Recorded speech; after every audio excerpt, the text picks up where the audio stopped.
जवाहर नवोदय प्रवेश परीक्षा विषय गणित स्वाध्याय क्रमांक 1.1 पहा 7,53,357 ही संख्या पुढील पैकी कोणती आहे विचारलं आणि 4 पर्याय दिलेत, जरा वेगळ्या प्रकारे दिलेत. 753 म्हणजे होणारच नाही. 753,000 ही होऊ शकते, पण पुढे 357 दिल्यामुळे हा पर्याय क्रमांक 2 नाही.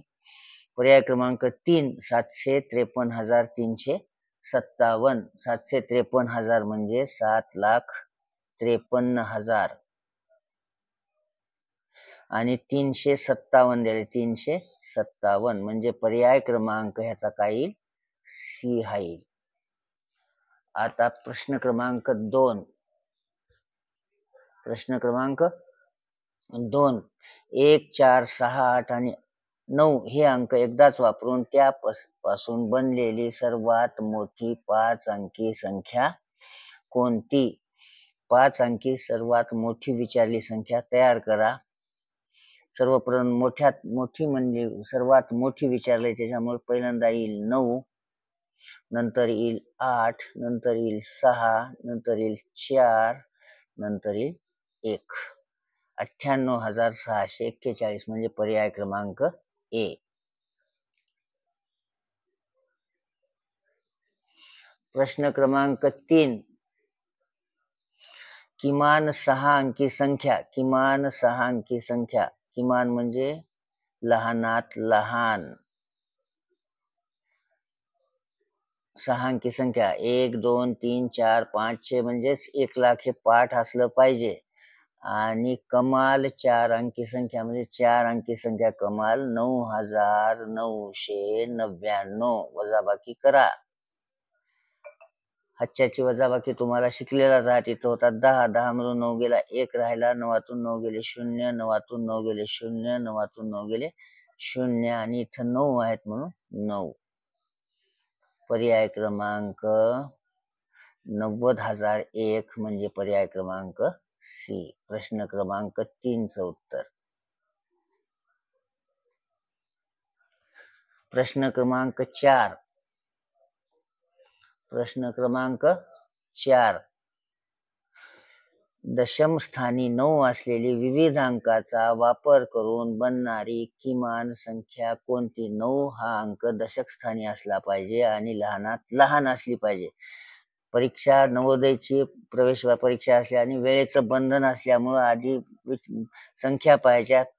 1,000 असलेल्या दोनच संख्या 1,092 आहे, दुसरी 1,290 आहे, दुसरी 2,000च्या वरच्या आहेत.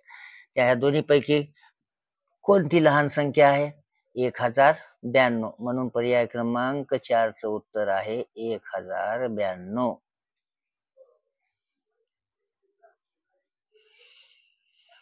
त्याच्यानंतरचा प्रश्न आहे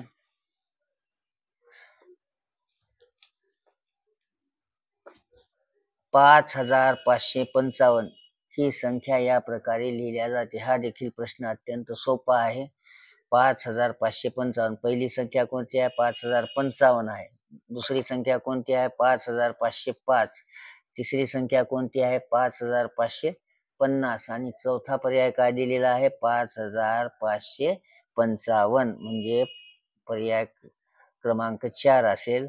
उत्तर असेल 5,555 असे लिहितात आणि पर्याय क्रमांक डी.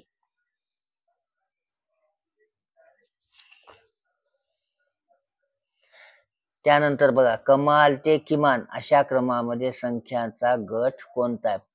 प्रश्न पहा.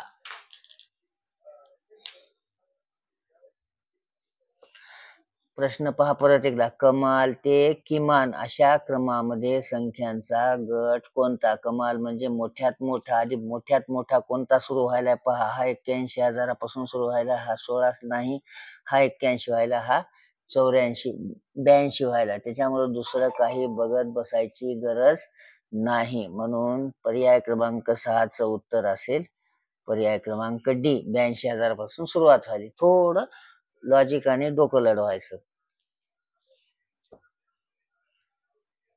प्रश्न क्रमांक 7.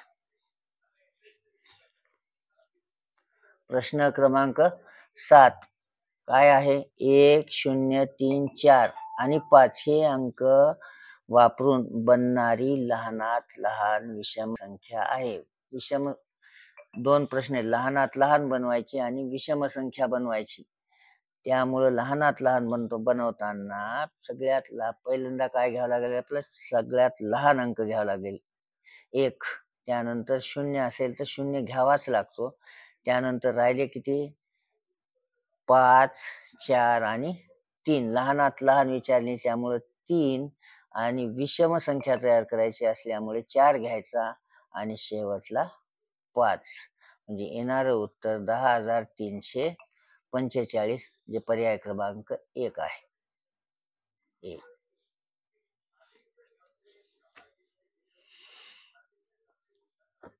आता इथं पहा, जर प्रत्येक ओळ, प्रत्येक स्तंभ आणि प्रत्येक कर्ण यामध्ये लिहिलेल्या संख्यांची बेरीज समान असेल तर एक्स वाय झेड यांच्या किमती क्रमशः लिहा. इथं तुम्हाला दिलेले आहेत. या ह्याच्यामध्ये पहा काय दिले तुम्हाला, 3 ओळी दिलेल्या आहेत आणि त्यांची बेरीज कशी आहे, समान आहे असं सांगितलंय. आडवे 3, उभे 3 आणि कर्ण 3. पहिल्यांदा ज्या 3 अंक दिले त्यांची बेरीज करा. 8 आणि 3 11, 11 आणि 4 15. म्हणजे प्रत्येक कॉलम मध्ये 15 ही बेरीज आलीच पाहिजे. मग आधी पहिला वरचा कॉलम करून घ्या. 8 आणि 1 9, 9 आणि 6 15. म्हणजे याचा अर्थ x ची किंमत किती असली पाहिजे, 6 असलीच पाहिजे. नंतर कोणता घेता, हा उभा करा. 9, 9 आणि 1 10, 10 आणि 5 15. म्हणजे y ची किंमत किती असली पाहिजे, 5 असलीच पाहिजे. आता शेवटचा बघा, z ची किंमत काढून. x ची किंमत किती आहे, 6. x ची किंमत किती आहे, 6. z ची माहित नाही. 6 अधिक 2 8, 8 आणि 7 15. म्हणजे z किती असला पाहिजे, 7 असला पाहिजे. म्हणजे ह्या किमती काय झाल्या, 6 5 7. 6 5 7 पर्याय क्रमांक 1. हा झाला आपला सराव संच 1.1. उद्याच्या पाठात आपण स्वाध्याय क्रमांक 1.2 पाहू. धन्यवाद.